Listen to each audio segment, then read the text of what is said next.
Warlocks, I think you'll like this one. The build's got teleporting, heaps of buff and debuff stacking, with an aggressive, high-octane, million action per minute gameplay loop. I don't know what more a Warlock could want. Intro done, let's turn you into the TELELOCK.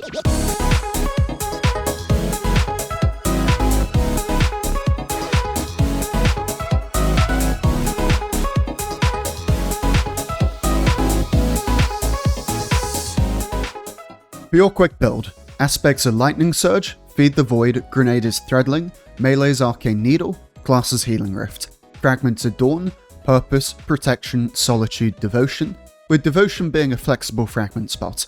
Here is your mod setup. Super is flexible, Exotic Armor is Astrocyte Verse, Exotic Gun is Slayer's Fang with Repulsor refit. You'll want to strand Kinetic or Heavy with Slice, Tear, or Hatchling.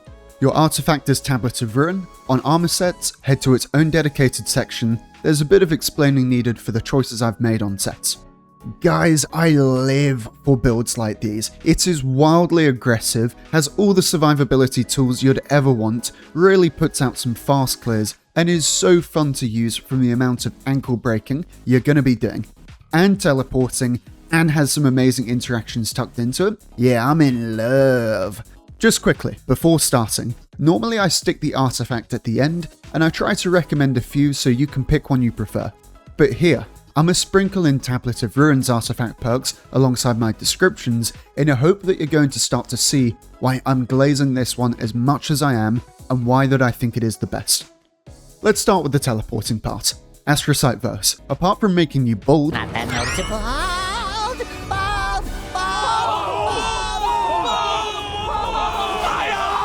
it gives you an extra 30 airborne effectiveness and enhances blink, giving a longer blink distance, shorter times in between uses, and gives blink charges back faster, which is kinda cool. But for the bits we care about, whenever you've got blink equipped, every 6 seconds you're able to use your air move to do a dark blink, which teleports you in any direction horizontally, and on doing so, releases Weakening Seekers. Although with Malign Harvest on tablet, for doing this, you're going to get half a Void Overshield for applying Weaken, which doesn't sound like that much, but getting it every 6 seconds alongside your other Weaken sources, and this really starts to add up. One thing that's cool about these Seekers is that when Bungie added the Dark Blink effect to Astrocyte, they basically copy-pasted it over from Nova Warp's Dark Blink. So these Seekers not only count as an ability, but importantly, a super ability. Basically gives you the option to deal super damage and land super kills without needing a super. Keep this in mind, there's 2 armor sets later that use this unique part of the exotic extremely well. Plus, whenever you blink or dark blink, you'll apply volatile to nearby enemies and get 9 seconds of volatile rounds. Pretty much, this exotic means that you never lose volatile rounds, so anything with Repulsor Brace has constant uptime, and enemies are always going to be weakened, and the dodge gives free on-demand Void Overshield every 6 seconds. And that leads in nicely. Slayer's Fang with Repulsor Brace plays off of this so well, but its real strength is again with Malign Harvest, in that with its exotic perk active, it applies Weaken, which means this gun turns into Void Overshield on hit. Essentially every shot applies half a Void Overshield, plus every pellet that shatters off from the main shot will individually apply Volatile and Weaken, which again plays off Malign Harvest and now Void Flux too extremely well. Lightning Surge is then the other way that we're going to be blipping around fights. You slide, use a melee charge, lurch forward getting amplified, then damaging and jolting anything hit as you reappear. And per each enemy hit, you get a stack of bulk charge. With Arcane Needle, you're going to be able to do this 3 times, so take that melee. But again, this has got such good synergy with the artifact, with Dielectric, Photonic Flare, Flashover, and Defibrillating Blast. Feed the Void is then here as a way to get more healing and grenades in the build, land an ability kill, get Enhanced Devour, Devour gives doubled nade energy and kills heal 140 HP. Probably don't need to explain this as every Warlock and their mother has used this aspect at some point, but the Hexbug Grenade is the one that you're going to want to run alongside this, as it severs from Horde Shuttle, which again plays into our artifact with to shreds, where on killing severed enemies, you make a pool of green goop that farts out Woven Mail and healing. For Fragments, I'll start with the one we run specifically for to shreds in Facet of Solitude. This is going to sever enemies for landing sustained precision hits. That's more sever means more woven. Otherwise, you're going to be taking Dawn, Purpose, Protection, and Devotion. Dawn is Radiant for 5 seconds on landing melee hits, Purpose, an elemental buff on orb pickup matching your super, Protection is a free 15% DR for being surrounded, which you are loads, then Devotion is for more Dark Transcendence in the build. But this is going to be your flexible fragment spot. Awakening, Sacrifice, Courage, or even one that I haven't mentioned here. You can really mess around with this one to whatever you want. For supers, there's a few you can take. Both the dark ones are nice in that Dark Transcendence is the slower bar to fill of the two, and these supers essentially fill them up every single time. Plus Needlestorm makes Threadlings for Sever, which makes Woven Mail. Nova Bomb is great in that it has synergy with Tablet of Ruin to give more super energy, and Song is really nice for Restoration from Purpose, which when paired up with Amplified, Woven, and Devour makes you a real tank. Plus, it's just a great super, and the cherry on top being that it refunds all abilities on ending and lets you cast a free melee and grenade. And from everything that I have mentioned so far, the shopping list of debuffs and buffs you have got is chunky. You've got Devour, Void Overshield, Bolt Charge, Amplified, Radiant, Woven Mail, your Facet to Purpose buff. Then for debuffs you've got Weaken, Volatile, Jolt, Bolt Charge Discharge, Unravel, Sever, Exhaust from Slayers, and in Transcendence, Freeze and Suppression 2. You've just got a lot of stuff that generally messes with enemies. And now for your gameplay and interactions. From that list of buffs and debuffs, everything is going to come very naturally to you, apart from Woven Mail. That is the only thing where you need to be proactively working towards getting it.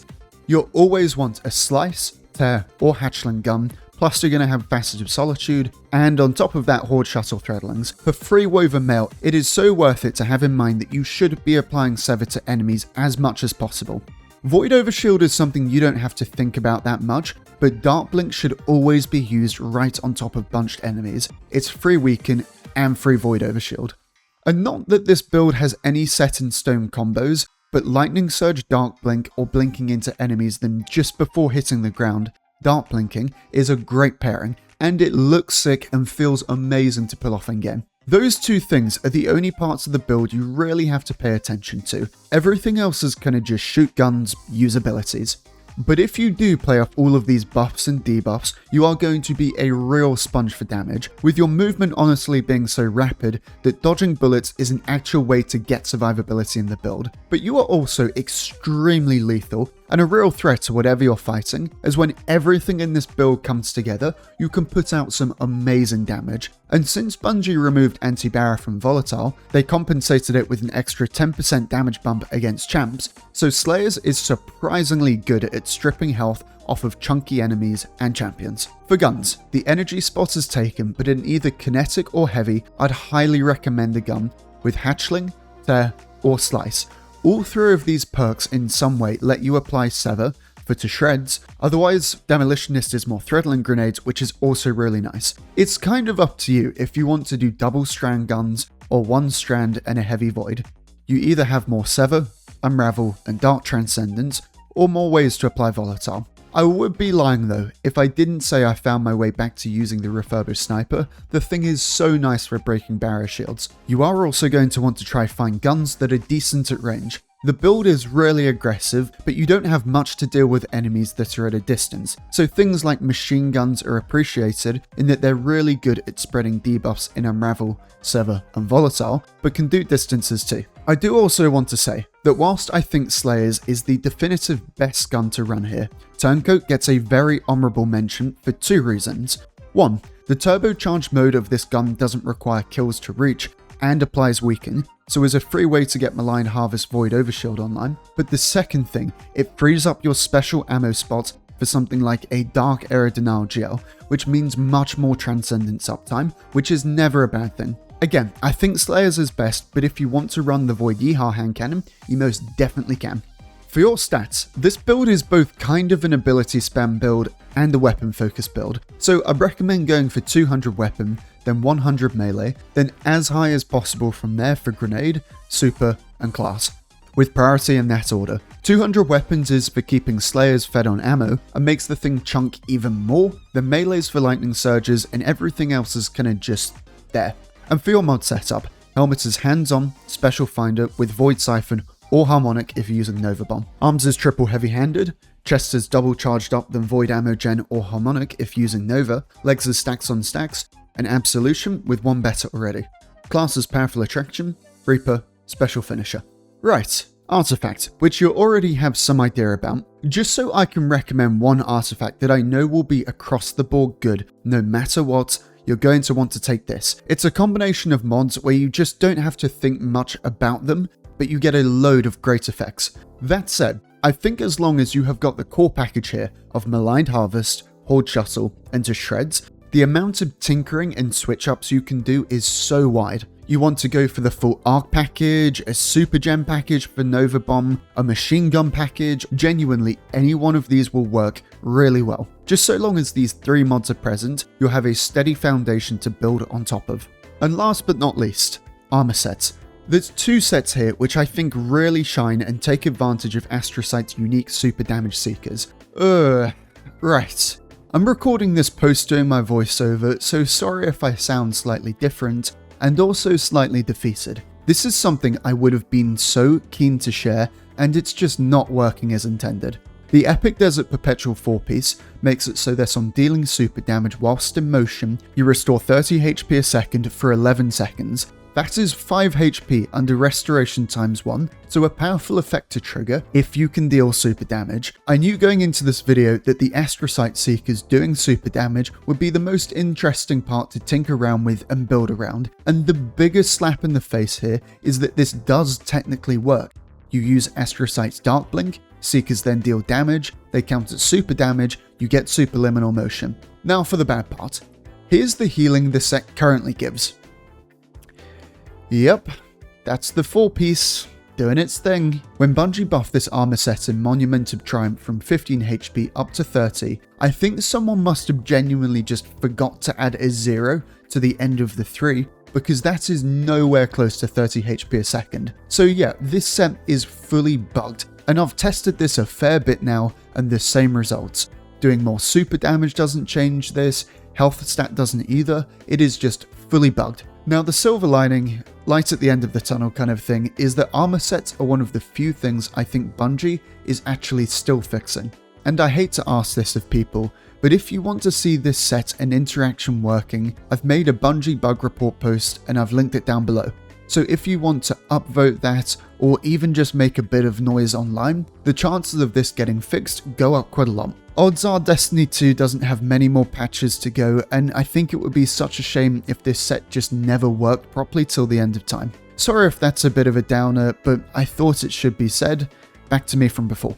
The Iron Banner 4-piece is then the other way we're able to use Astrocyte Seekers. It makes it so that super kills refund super energy, only needing 6 kills and capping at 33% energy returned per super. But with Astrocyte, kills you land with the Seekers outside of your super will also refund super energy. This is capped like the regular super at 33% after 6 kills, but means you've got a way to refund 66% of your super for just landing Seeker kills. The 2-piece is also very good at giving more primary weapon damage up to 12%, depending on your weapon stamp. You really want 200 weapons here, so this is a nice upgrade for primary damage. And your ability regen set is Luminipotent, so making ionic traces on killing jolted enemies, which you have so much easy access to from Lightning Surge, as well as arc mods on the artifact, makes this an extremely consistent way to fuel abilities with no cooldown tied to spawning in traces. Plus, it is great to fuel armor charges through Elemental Charge, which when using this set should be the replacement for Absolution. Otherwise, the Salvation's Edge 4-piece is another way to trigger Exhaust, which has great synergy with certain mods on the artifact, and same goes for the Swordmaster 2-piece for its exhaust on landing melee hits. The Ghost of the Deep 2 and 4 gives plus 33 super stats, and spawn in Art Moths for landing 2 ability kills, which will blind, which works very nicely with Dielectric. Otherwise, the Neomuna 4-piece is a great one, which gives 10% grenade energy on killing an unraveled enemy, and when grenade energy is full, it gives 10% special ammo progress instead. The build unravels really well from unraveling rounds into shreds, so this is active a lot of the time. And paired up with Feed the Void Demolitionist, it's a threadling grenade every 3 kills, which means more sever, which means more to shreds. The Veritas 2 is also a steady way to make void breaches if using Nova Bomb, and so is the U Technology 2, which works extremely nice with Elemental Siphon for more super gem. So you've got options for sets to run, a nice split between easy ones to acquire and some harder ones, but all of them adding something unique and powerful to the build. And we're done! Warlocks, I hope you enjoy. I love it when I get to play your class aggressively, as it's not so typical for Warlocks to have that playstyle, and with this build you absolutely can do so. And pulling off using the build well is such a satisfying experience, and it's a build that really awards skillful plays. Stay safe from jumping puzzles though. Anyway, that is about it from me. See ya!